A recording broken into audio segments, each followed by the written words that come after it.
Okay, so eto mga kababayan, reaction video na naman tayo. Magbibigay lang ako ng komento dito sa naging pahayag ni Sharon. Joke daw yun ni Sharon eh. Joke ito ni Sharon doon sa, hindi ko alam kung anong, kanya no, kung saan nandun ang presidente, ha?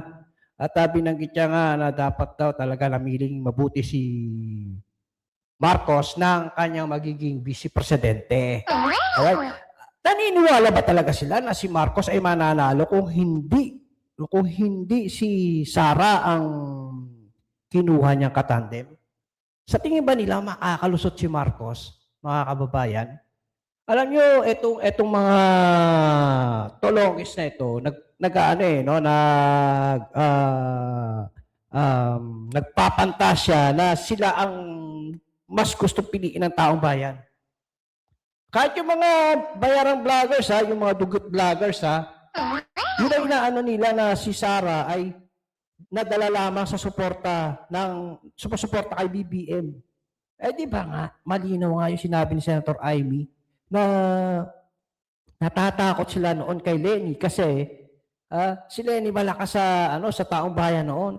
Sa totoo lang mga kababayan, kung hindi talaga si BP Sara tumakbo bilang vice presidente katandem ni Marcos, hindi naman talaga mananalo yan si Lenny malamang ang presidente or si Bongo, di ba? Tumakbo si Bongo presidente. Di ko si Sara talaga tumakbo presidente, siyempre panalo talaga siya. At eto ngayon, etong mga plastic na mga artista katulad ni Sharon, noon, sobrang papuri sila kay BP Sara. Nakikita nyo ba dyan sa screen nyo ng yung mga gadget, kung ano man yung gadget na ginagamit ko. Ayan, may picture pa sila dyan, ha? Panoorin natin to, tapos si Doc Lorraine Badoy ay nagbigay rin ng pahayag tungkol dito kay Sharon Cubeta. Hindi, kasi nakamulatan ko nung araw eh. Pero alam nyo, idol ko si Sharon Cubeta. Idol ka noon. Lagi ko pinapanood ng mga movies yan eh. Sa pag-aartista siguro eh. Pero sa mga ganitong hindi na. Mamaya na natin panoorin yung naging pahayag ni Sharon doon sa kanyang speech na yun na kakanta yata yun. Eto, panoorin natin panoorin natin itong si Naalala ko nga pala, nagdrama-drama pa ito eh. Kasi yung kanyang asawa, si Kiko, para bang nagmakaawa siya sa taong bayan na dapat daw supportahan yung kanyang asawa. Anyway guys, eto, panoorin natin to Puputol-putulin ko lang kasi merong background music, baka maka-copyright ako. Sa mga viewers natin, sa mga solid Duterte supporters natin diyan na laging nakasubaybay sa mga reaction video ko, suportahan po, paki-like itong video ito, share.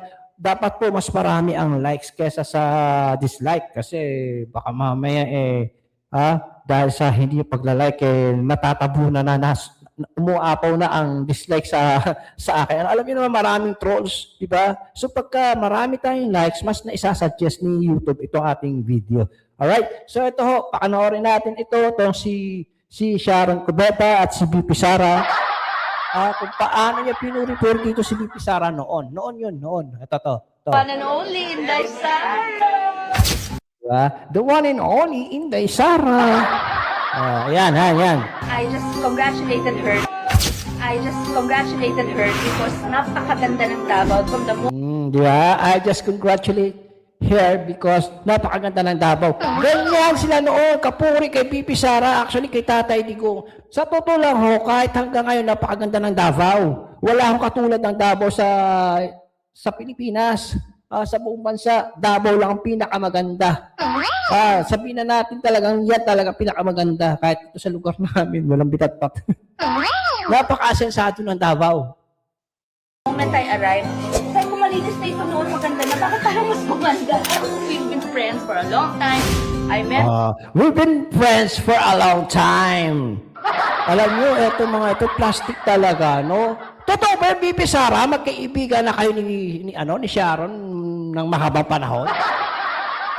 Ganyan ang mga artista mo, mga kababayan. Yung kakakita mo pala sa tao, first time yung na mag-meet, na kayo, magkaibigan na kayo ng matagal na panahon. Ganun yan no? Pero alam ko, second, parang hindi ko maalala kung high school pa yata si BP Sara, sobrang idol niya si Sharon. Totoo yan, na ano ko yan eh. At pinakausapan niya si Tatay Digong noon. Mayor pa lang yata si Tatay Digong na gusto niya ma-meet si Sharon. Ano yan eh, ano kaya noon eh, may nag-post niya noon sa ano, hindi pa ganito kagulo ang Pilipinas. Idol niya talaga si Sharon. Well, ako naman, inidulo ko din naman yan talaga si Sharon eh. Paborito kong kanta yan, High School Life eh. Tapos yung tandem nila ni Senator Robin, yung mag-isino ka man na, paulit-ulit kong pinapanood mga kababayan. Ito si Sharon tsaka si Senator Robin. Paborito ko yan sila noon. Pero dahil sa pagiging ano nito, di ba dapat yung mga ganito, asawa ng politiko, manahimik na lang. Kasi may iniingatan kang karir, di ba? Hindi ka naman, politiko showbiz ka marami tuloy madidismay sa'yo ng mga Duterte supporters dahil sa tinuran mo kay BP Sara. O sa tinuran mo doon sa, sinabi mo doon sa, although hindi niya naman talaga actually tinukoy si BP Sara, pero hindi maganda yung kanyang joke na yon.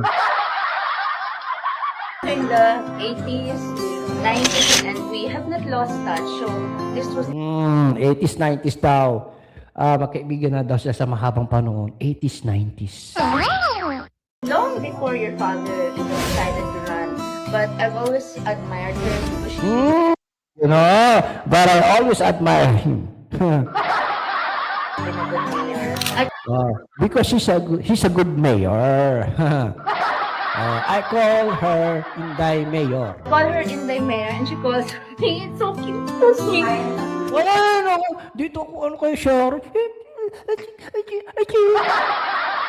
May like sa ganyan mga kababayan.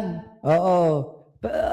Nako, marami tuloy nagsasabi na plastic na talaga Ate Mega Sharon. Oo, kasi sa joke-joke mo na yan. Oo. Ate siya. Ate talaga. Thank you very much for supporting Davao City, and thank you for making everybody happy. Para alam nyo, kahit ngayon, kung ikukumpara ngayon sa pagiging popularidad talaga, o popularity, wala ka nang binatbat Sharon kay BP Sara. Wala na, kasi buong mundo, kilala si BP Sara, ikaw, huyo ka huyo ka talaga. Sa amin nga, uti-uti ka na namin kakalimutan. Dahil sa ginawa mo kay BP Sara, sa pasaring kay BP Sara, hindi mo siya diretsahan sinabi, hindi rin maganda yun para sa amin. Hindi maganda yun. Ito. Payakap-yakap pa. Kaya ay, si Ma'am Elizabeth pala yung niyakap niya. Yan. So, ayan ho, yung video na yan, noon pa yan, no? Noong panahon na, siguro, ano pa yata to, si Tatay Digong, presidente pa yata, ganyan sila noon kapuri sa mga Duterte. Sobrang papuri, alam niyo yung banga dyan, di ba? Dahil sa war on drugs ni PRD, marami ang tumino, naging tahimik ang Pilipinas nung nawala na si PRD sa panunungkulan bilang presidente, kung ano na lang hindi magagandang salita sinasabi. Lalo na yung barbero na yun So eto mga ito, palibasa kasi mga dilawan, gusto nila kasi makuha ang posisyon, gusto nila sila maghari sa Pilipinas, puro paninira din sila. Di ba?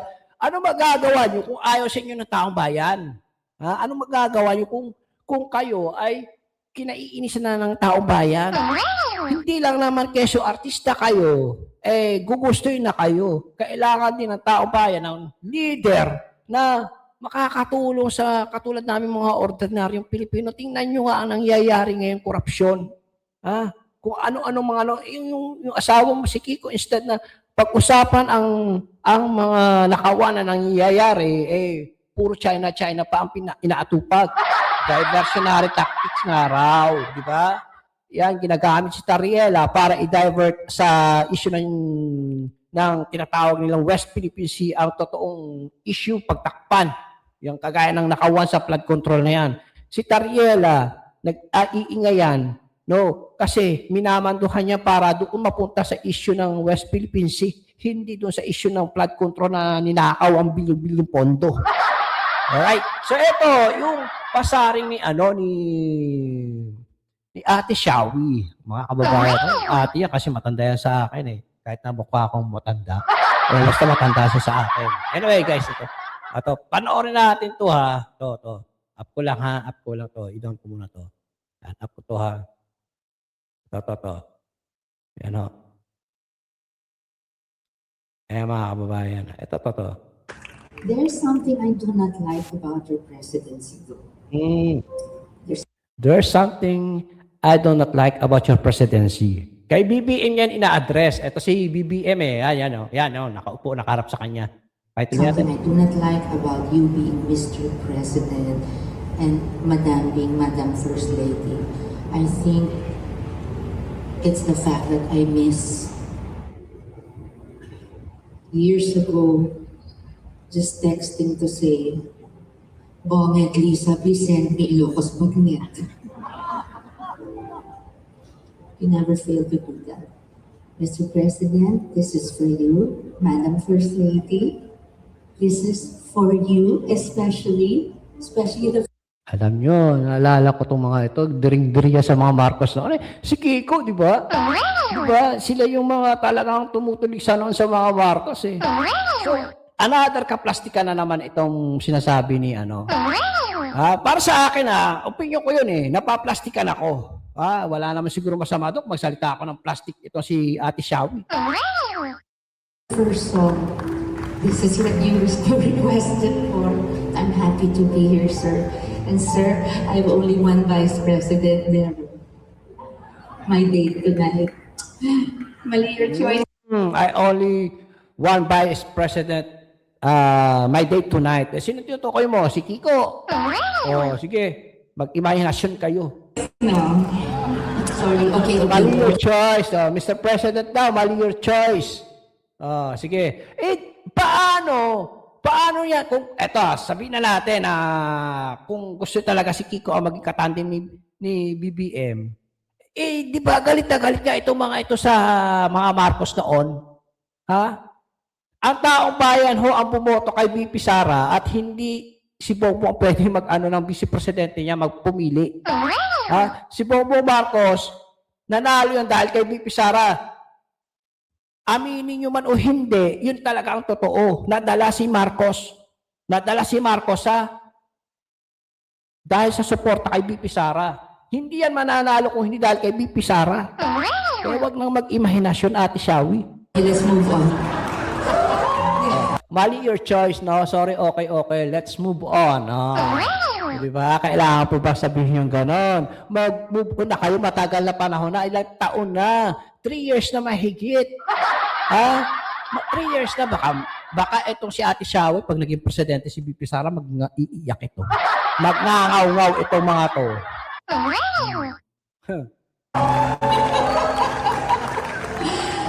Basta, Mr. President, you have my support. I will pray for you. I will pray for the country. Alam nyo, dito talaga ako napaplastika sa mga itong message na ito. Sa totoo lang.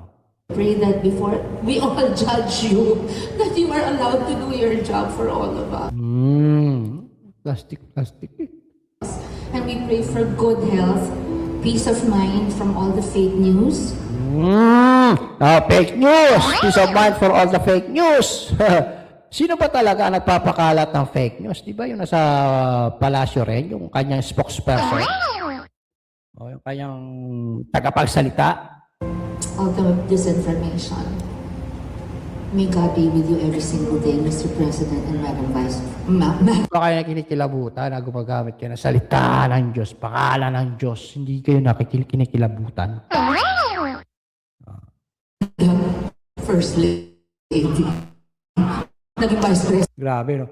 Madam First Lady. Na si Madam First Lady. No, but that's my Vice President. My date. Hindi ka binuoto ng taong bayan, tapos naging Vice President pa. Sige. Okay. Balik natin dito. Ano natin? Meron pa tayo. Ito ho ang sagot ni Doc Lorraine Baduy sa kanya, mga kababayan. Ito si Doc Lorraine, iba to. Fighter to, mga kababayan. Ito to. I-share ko lang sa inyo. Ito ang tugon sa kanya ni Doc Lorraine Baduy. Ito. matindi dito kasi tama umagri si Doc Lorraine Baduy kay Sharon. Bakit? Ito pa, basahin natin to guys ha. Basahin natin tong ito. Teka, pa tayo ma-share. Ayaw ma-share eh. Teka. Tama daw si Ate Shawi kasi po mga kababayan ay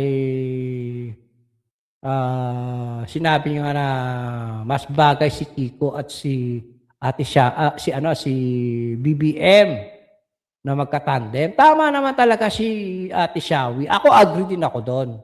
Ha? Bakit?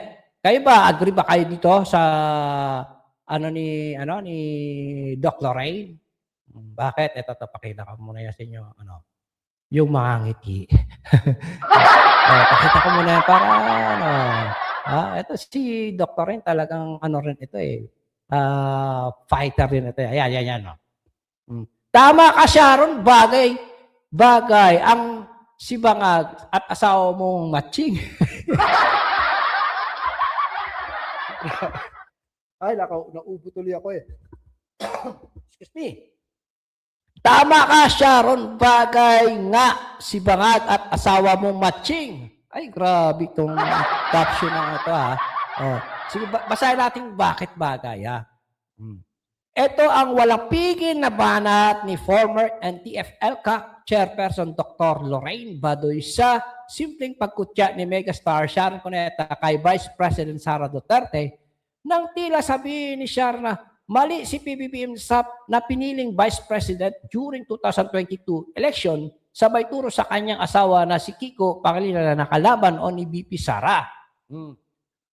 Agad na nag-trending ang pahayag na ito ng megastar at umani ng reaction sa online world.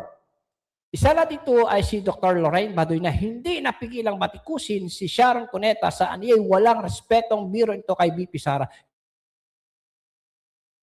No, kahit sabihin natin na ayaw nyo kay BP Sara, pero sana, dahil si BP Sara talaga ang iniluktok ng taong bayan, wala kayong karapatan na magsalita ng ganyan, kahit pa biro. Di ba? Respetuhin nyo, hindi lang si BP Sara, kundi ang mga tao sumuporta sa kanya, ang mga taong bumoto sa kanya. Milyong-milyong Pilipino ang bumoto sa kanya. Ngayon, yung milyong-milyong Pilipino na yun na bumoto kay BP Sara, para bang sinasabi mo, Sharon, na mali ang pagpili namin ng Vice Presidente. Ay, magagalit talaga sa iyo milyong-milyong yun. Kaya ngayon, asahan mo na hindi ka titigilan ng milyong-milyong supporters ni BP Sara. Dahil si BBM, wala naman talagang supporters yan. Ilan lang naman yan. Yung milyon niya, baka hindi na umabot ng milyon. Alright? Ganyan kayo eh. Plastic kayo sa kapag kayo ay pag nakakaharap yung tao, ang ganda-ganda yung magsalita, kung ano-ano pambobola ang sinasabi nyo, di ba? Noon, para kayong mga puring-puri kayo sa mga Duterte, kaya ang ganda-ganda ng Davao, kaya tinatawag si BP Saram Inday Mayor, kung ano-anong papuri ang ginagawa nyo. Ngayon, eto na. Dahil nga nakapag-alyado na kay BBM, yung inyong mga iniluwang laway ay nilunok nyo muli. Dahil dati naman, galit na galit kayo sa mga Marcos, diring-diri kayo sa mga Marcos, kung ano-ano mga paninira ang ginagawa sa mga Marcos. Pero ngayon, kaalyado, yung puring-puri kayo. Yan ang mga galawan nyo eh. Galawang dilawan, plastikan. Right? So, ayon sa kanyang public post, tuloy natin to. Sabi ni Sharon Cubeta, di ba? Cubeta nga. Mali daw choice ni Bangag for BP. Dapat daw yung asawa niyang unggoy. I agree. Bagay na bagay si Bangag kay Kiko Matching. Sana sila na lang para hindi naging presidente. Presidente. Si Chupa Chups, because there was no way mananalo si Wim na natalo na sa BP race without riding on coattails of Inday, not a chance in Adam. Totoo naman yun. Kasi nung tumakbo siyang vice presidente, natalo siya ni Lenny. ni Lenny. Natalo siya ni Lenny, di ba? Totoo naman yun mga kababayan. Kaya hindi talaga mananalo si BBM. Dahil nga, kay Sara Duterte, nanalo siya. Binudol nila si Sara. Binudol nila si Sara eh. Tingnan nyo nga, wala pa isang taon na panunungkulan kung ano ang planong gusto niyang gawin kay BP Sara. Patatalsikin na nila. Kasi yun lang naman talagang habol niya. Makuha nila ang sumusuporta kay BP Sara. Kaya, alam niyo, Banateros hindi yan sumuporta kay BBM. Aminado naman sila. Ako talaga sumuporta ako kay BBM dahil kay BP Sara. Oh, ngayon, ano nangyari? Sisi. Alright, so ito. Tingnan natin. What more, si Kiko na 9 million lang bumoto compared to Inday na tumataginting na record-breaking historical 34 million. 9 million versus 34 million. Medyo malayo ha. Buwahahaha. Grabe ito bumalat si Doc Lorena. Pero at least si Gabi tama ang desisyong umiskierda ng maaga sa ubod ng plastic at ubod ng baduy na Sharon Cubeta. Opo. Ako sinabi ko talaga plastic. Napaplastika kasi ako eh. Noong pa man talaga, napaplastikan ako dito kay Ate Shawi. Bakit? Kasi nga, alam niyo yung parang may pagka-OA ang dating. Pag nagsasalita sa tao, ikala mo, gusto ko tinawag kitang Mayor, Inday Mayor. We've been friends for a long time. Diba? Plastic yun eh. O, sige. O. Buti nga everyday gumigising si Kiko at Shawi sa pagmumuka ng isa't isa, mga plastic at mga user na kain-sukang mga walang prinsipyo at mga galing sa pera at kapangyarihan. Super bagay. Sa kayan wala pang sagot si Sharon tungkol sa kabi-kabilang batikos laban sa kanya. Talagang babatikusin siya. Talagang, baka ma-stress si Ate Shawi sa batikos na matatanggap niya. Sigurado yan mga kababayan. Uulanin talaga siya ng batikos dahil sa ginawa nila sa ating sa pasarin niya sa pasarin niya sa ating mahal na Vice President Sara na soon to be President Sara Duterte. Maniwala kayo sa akin, nakatadhana po maging presidente si BP Sara at ang mga yan sigurado iskerda na yan. Maglalayasan na yan mga yan kapag kasi Sara na ang naging presidente. Hindi ko sinasabing si Sharon kasama sa lalayas. Wala naman siyang ginawang masama eh. Hindi naman siya nagnakaw sa gobyerno eh. Kumbaga yung mga pasaring niya lang, wala naman niya kay Pipi Sara. Magpasaring kayo dyan, magsalita kayo ng hindi maganda saan. Okay lang yan. Oh, freedom of speech, ika nga. Pero sila pag pinasaringan mo, tingnan mo si Kiko noon, may mano sa kanyang vlogger, nag-file sila ng libel case. Diba? Yan mga yan eh. Pikon yan mga yan. Pag sila ang binibira, galit na galit sila kung ano-anong mga magkakaso, palibasa may mga pera, madali na sa kanila mag-file ng kaso. Oo. Ayaw nila na sila i-resbakan, babatikusin. Ngayon, ayan. Dahil sa ginawa nyo kay BP Sara, for sure, asahan nyo na may resback sa inyo si BP Sara. Ay, si BP Sara. Ang taong bayan. Ang mga supporters ni BP Sara. Sigurado yan. Maaari nagdiw-diwaw yung mga naniniwala sa mga pinagsasabi nyo. Yung mga talongis sa bayarang vlogger, nagdidiwang tuwa. Ilan lang naman yan sila. Kukunti lang yan sila. Wala namang supporter si BBM. Troll na nga lang ang pang-atake nila eh. Di ba? May troll farm eh. Alright, so mga kababayan, ngayong araw ito yung naging topic ko dito sa aking reaction video. Itong naging pasaring ni Sharon Cuneta, no, tungkol dito sa pagpili daw ng vice presidente. So bagay nga naman talaga sila, no? Isang bangag daw, sabi ni Doc Lorraine, at isang matching. Alright.